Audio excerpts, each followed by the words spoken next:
6 মে 2025 রাত 2টো ভারত দিল জবাব। কাশ্মীরের পেহেলগামে হওয়া জঙ্গলি হামলার প্রতিশোধ নিতে শুরু হলো অপারেশন সিন্দুর।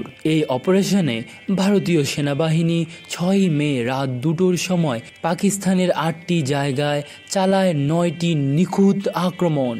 রাফেল যুদ্ধবিমান, ড্রোন আর অত্যাধুনিক মিসাইল ব্যবহার করে ধ্বংস করে দেওয়া হয় জঙ্গলি ঘাঁটিকে।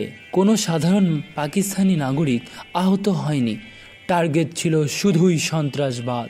এরপর 7 ও 8 মের মধ্যরাত্রে পাকিস্তান পাল্টা হামলার চেষ্টা করে, কিন্তু ভারতীয় S-400 ও আকাশ এয়ার ডিফেন্স সিস্টেম পাকিস্তানের সব মিসাইল ও ড্রোনকে মাঝ আকাশেই ধ্বংস করে দেয়।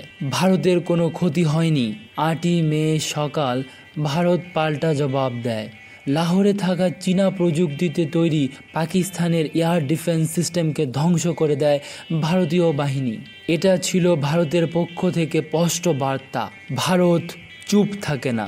এই খবরটা শুনে আপনার কি মনে হলো কমেন্টে জানান, আর এরকম আপডেট পেতে সাবস্ক্রাইব করুন।